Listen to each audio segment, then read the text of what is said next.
May we know the reaction of Vice President Sara Duterte doon po sa overwhelming support na ipinapakita ng taong bayan. Yesterday, sunod-sunod yung mga prayer rallies, not just here in the Philippines, but also across the globe po, mga OFWs na nagpakita ng suporta kay dating Pangulong Rodrigo Roa Duterte.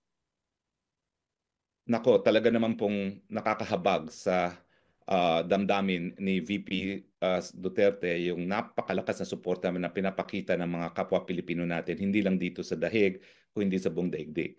I can confirm that the VP, being of her generation, is always online. Siya pa nga nagbigay sa akin ng unlimited um, data, no, from an eSIM, which is very powerful. She is forever grateful for everyone for showing their support to the president.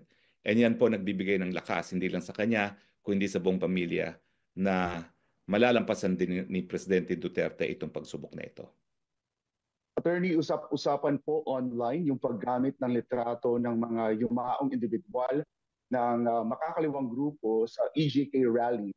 At isa na nga rito yung doktor na pumalag dahil ginamit po yung litrato ng kanyang yumaong ama na di umano'y nasawi dahil dito sa extrajudicial killing. Pero yun nga, pumalag sila dito. Marami rin na ibang mga individual ang